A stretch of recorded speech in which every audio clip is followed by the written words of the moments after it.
Today we're going to look at two topics that are pretty closely related, deforestation and desertification. Um, and we're actually going to start with deforestation because deforestation directly causes desertification. So let's just talk about deforestation really quick. It's in the name. Deforestation is when you remove a forest or a stand of trees to convert it for some non-forest use. So basically cutting down a forest. You might ask yourselves, why might we want to cut down a forest? What's the benefit of that? Some of the reasons are simply because we need the wood, we need the timber to make our houses or to make paper or other things. Another reason might be something like a population increase. Maybe we need the land to build houses or residential areas or commercial areas to build a store. We just need to cut down the forest to make space. Or one of the biggest causes is agriculture. Oftentimes, large areas of the rainforest are actually cut down so we can use it to graze cattle or grow crops. So just to make more space to grow food.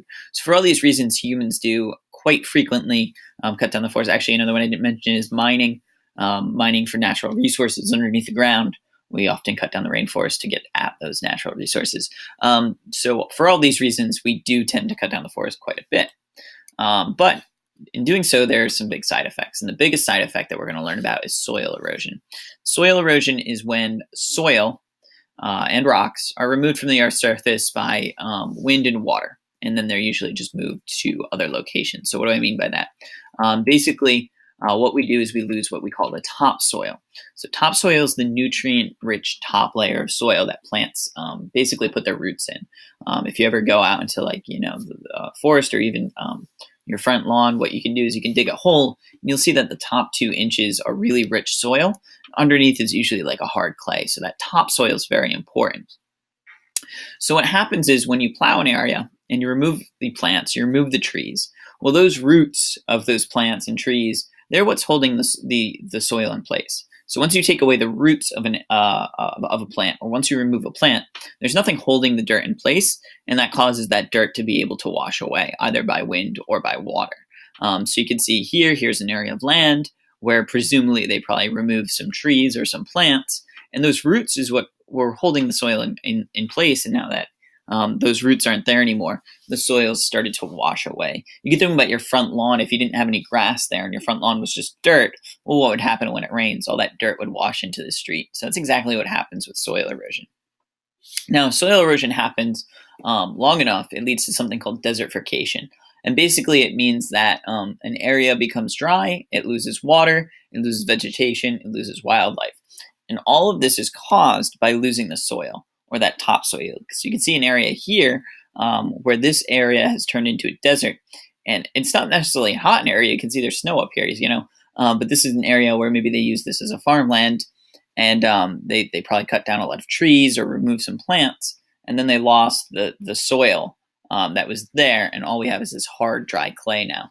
So this is an area that's becoming a desert because you've lost the topsoil. So deforestation directly leads to desertification. If you remove the plants that live in an area, nothing's there to hold the soil in place, and that place will turn into a desert. And so we're going to actually take a look at where this is happening right now in the world, an area called the Sahel. So first of all, you need to know what the Sahel is. So this is just a map of Africa. And if you're familiar, up here we have desert, down here we have rainforest. The area in between the desert and rainforest in Africa, this region right here highlighted in orange, is called the Sahel. So one thing that you need to know about the Sahel is it borders the desert, but it also borders very lush forests. So it's kind of an in-between zone.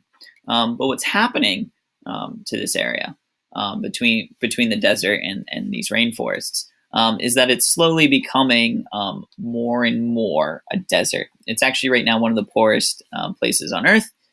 It's been environmentally degraded, which means that the environment isn't doing too well. This is actually a video we're going to watch 2 seconds from UNICEF pleading for people to donate to help feed children in the Sahel.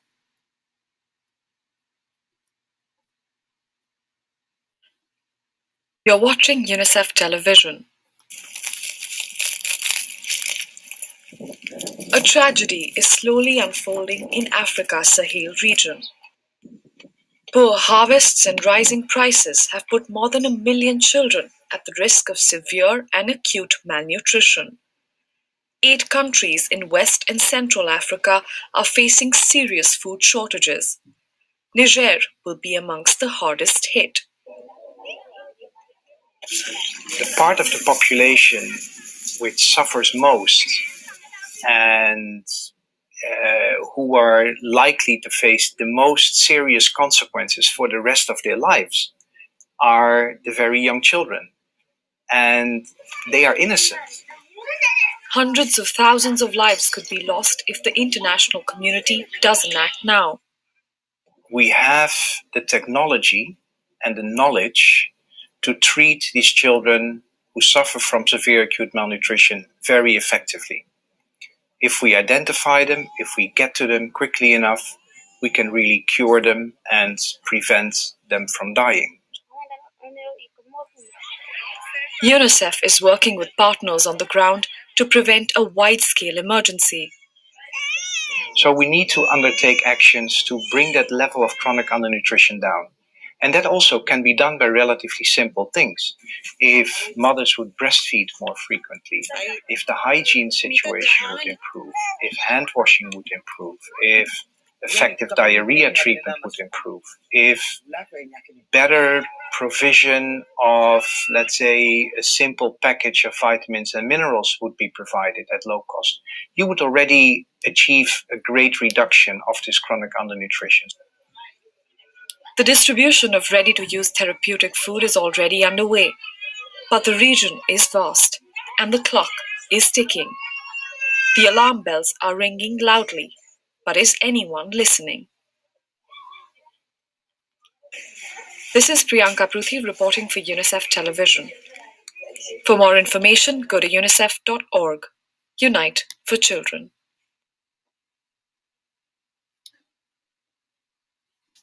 So one of the questions is why is the Sahel region the way it is right now? And so there's a whole number of reasons why the Sahel is slowly becoming a desert. And you can actually see this is a before and after picture of kind of like the same region in the Sahel. So areas that used to be very lush and very green are slowly becoming desert. And these are areas that people have been using for years as their farmland.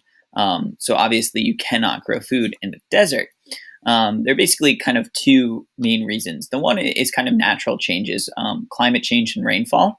So what happened is starting in about the 60s or so, the amount of rainfall in the Sahel has just been simply decreasing. You can see this graph here. Over, say, the past 30, 40 years, the amount of rainfall in the Sahel has decreased a great deal. So this means that there's simply less water there, simply less plants growing, harder to grow farm food and things of the nature. The other reason is just human influences. So one is that there's a huge population increase. The population in the Sahel has been doubling about every 20 years. So that's about 3% per year. And you can actually see because of that, it leads to things like overgrazing and over farming. Using trees and vegetation for firewood, which all leads to that deforestation. If there's more people to feed, you need more farmland. More farmland means you need to cut down more trees, and that over time leads to the soil erosion, which further leads to the Sahel becoming a desert.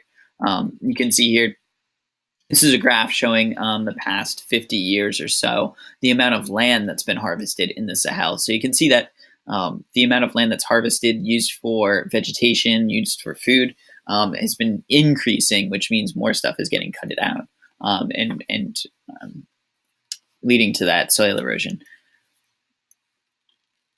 So what are some solutions to desertification? What are some ways that we could fix the problem so we're not cutting down so much of the forest, or so we're not using so much land for food, and so we can prevent desertification from happening?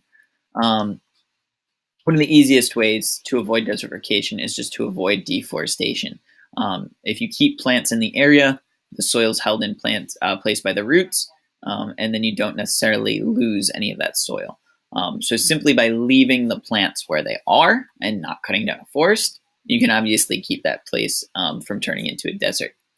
That's one of the things they're trying in the Sahel right now. They're actually trying to build a wall of trees to help prevent that desert area from spreading.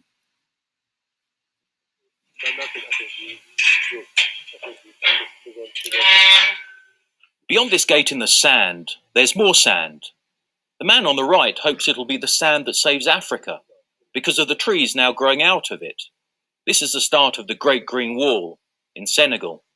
We'll try to put a plan in place to reverse the drift of the desert and allow people to better live from their land. This is how that plan looks on paper. A 9-mile-wide band of trees stretching nearly 5,000 miles across 11 African countries, from Senegal in the west to Djibouti in the east. The trees are to protect the African dryland south of the Sahara Desert, a place called the Sahel, where humans are finding it harder to survive as the climate changes and the quality of the land gets poorer. The Great Green Wall wants to change that. When trees are there, there's a whole life which organizes itself, the microbial life. The soil that builds up regenerates and gets richer, which allows other organisms to live, even if we don't see them. The great vision of the Great Wall is that by putting trees here, life for the millions of Africans living behind them will be better. Trees are what we call carbon sinks. They give off oxygen and absorb carbon gas. That will be a great thing for the interior of Senegal and therefore the capital, Dakar. But before the Great Wall starts to work for Africa's big cities, it has to work in places like Widu Chinguli, about 200 miles northeast of Dakar. This village in the Sahel began planting Senegal's 340-mile stretch of the wall 5 years ago. A modest start for a project so ambitious the World Bank is promising nearly $2 billion to pay for it. The African Union and United Nations are also giving support. The gate leads to one of the Great Wall's plantation areas. This plot is 6.5 times the size of New York's Central Park. It's a dry season, but when it rains, people say this area is completely green and so dense it's hard to walk. Moussa Dia lives close to the plantation. He barely makes a living raising a few sheep, but the Great Wall might change that. The gum arabic tree has been planted along Senegal's bit of the wall. The sap is used in many things, from chewing gum to fireworks. It's a new source of income for people like Moussa. A day will come when the Great Green Wall will change the situation in the country for the better. But it needs water to grow. And rainfall in the Sahel is low and in recent years has become unpredictable. Mary Harper writes about Somalia, where drought and famine 2 years ago showed the need for action. But even if nature cooperates, the humans who will be living next to the Great Wall might not.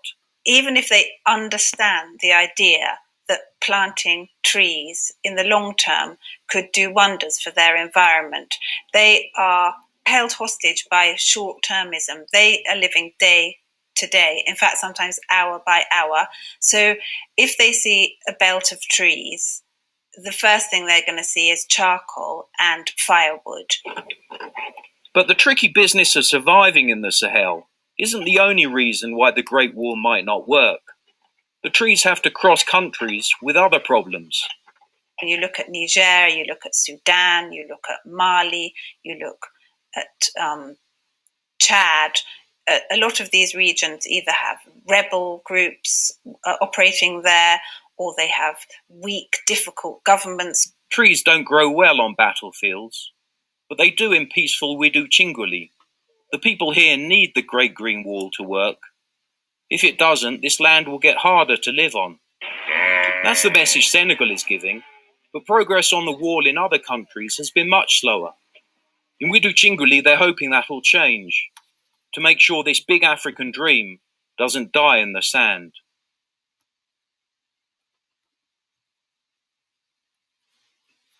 So that's one way we could prevent deforestation and desertification, just by leaving plants in the ground themselves, avoiding cutting down the forest, or like they're doing in the Sahel, is regrowing that forest to prevent further soil erosion. Some other ways we can do it, obviously people still need their food. We still need to use areas for farmland. We still need to remove some forest for our own benefit. But doing this through what we call sustainable agriculture. So making it so we can still use this land, but keep it kind of a healthy area. And some ways we can do that are just, one way is we call it selective harvesting, which means going into a forest and only harvesting older trees while allowing younger ones to grow up. This is most commonly done when we cut down trees for wood. If we went into a forest and cut down all the trees, that forest might not regrow, and there might not be anything for next year. But if you go into a forest and you only cut down older trees, you allow the younger ones to grow up. Then when you come back, there's big trees for you to cut down again. So just cutting down only some of the forest, but leaving some trees there to continue to grow.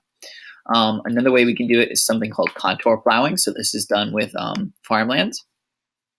Is when you plow in these kind of curvy shapes with kind of like the lay of the land, whether there's hills or something.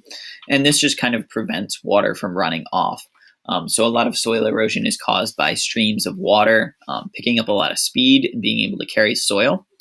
By plowing in kind of these curved shapes, it prevents rivers of water from running straight from the top of a hill to the bottom of the hill. The water has to take these pathways around. And that can help soil erosion from happening. And then another one is just leaving stems and roots of old crops in the ground. So this means that when we do harvest plants, we generally just kind of cut the tops of them. And even though the plants are dead, this leaves roots in the ground to hold that soil in place until you come back next year and replant. So this is commonly done with like cornfields and things of the nature. You cut off the top of the corn plants, and this kind of prevents the soil from washing away until you have time to replant next year. So these are all things that are being actually used in the Sahel now, and we have a short video of that as well.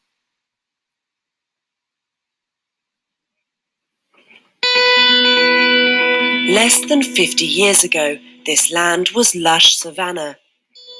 But here, as in much of the Sahel, the 5,000-kilometer belt of land that divides the Sahara Desert from the rest of Africa, vegetation has been disappearing.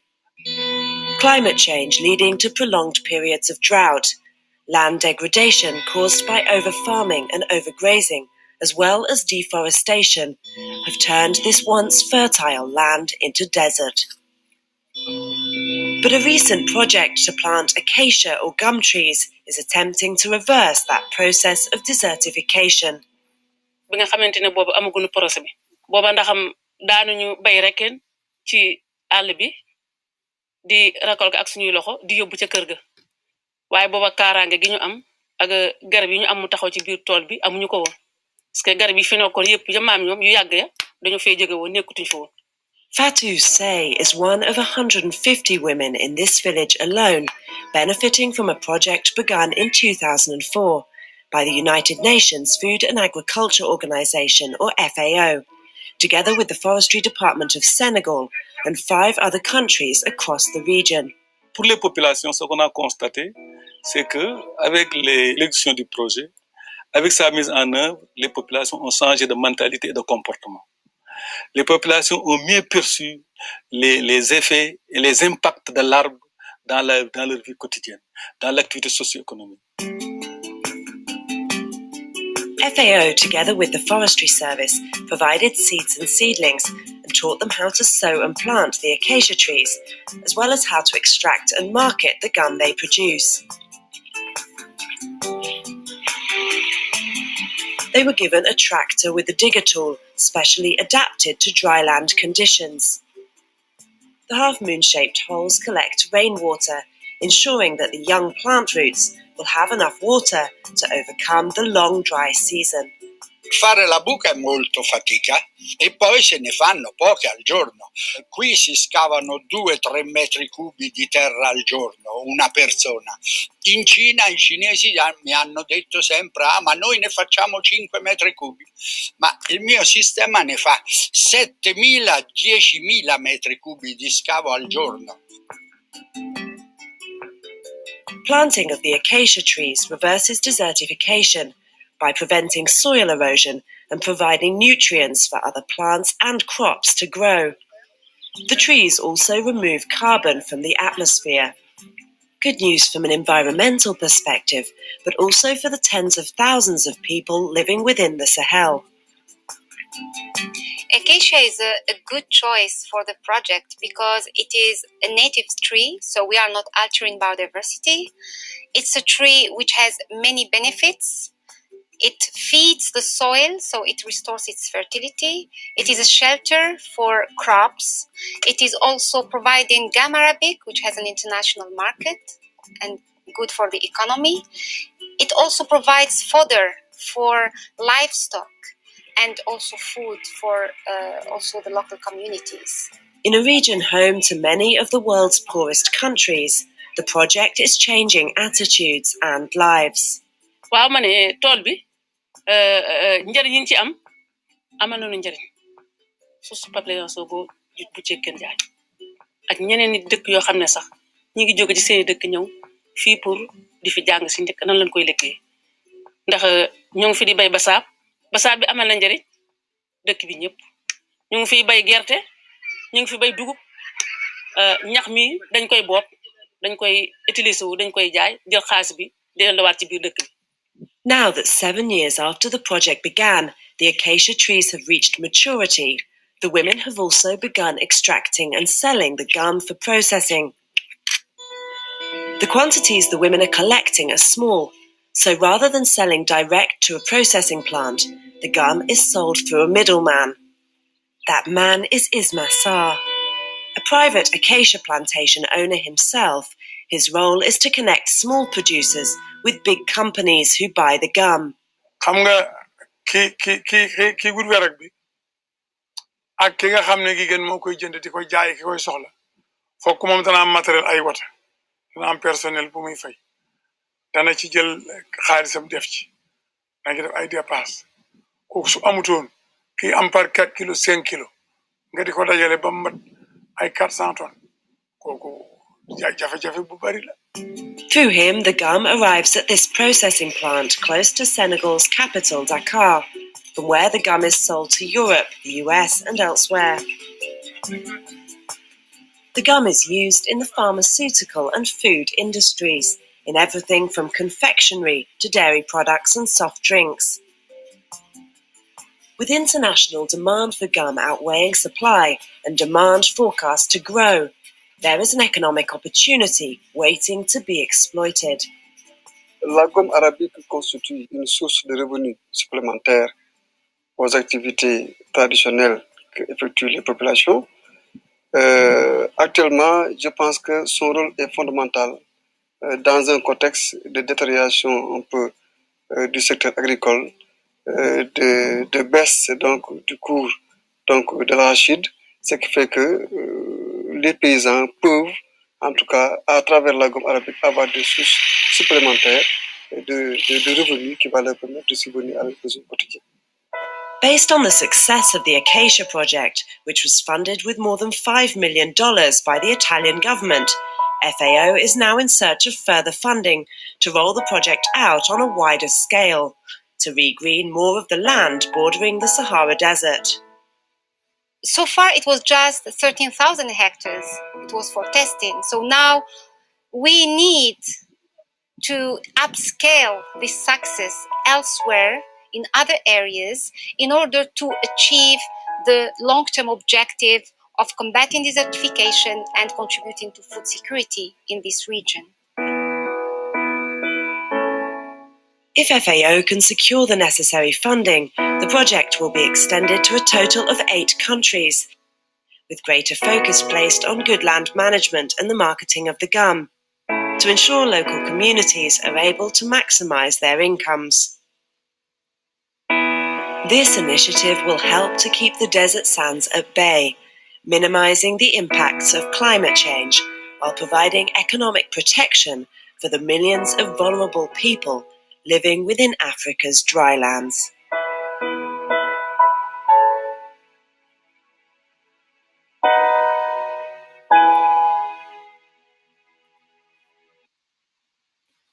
So those are just some of the ways that kind of we're solving the problem in the Sahel by using these kind of practices of sustainable agriculture, teaching people how to harvest trees without cutting them down, to extract things from the trees that they can sell, but being able to keep the trees there year after year.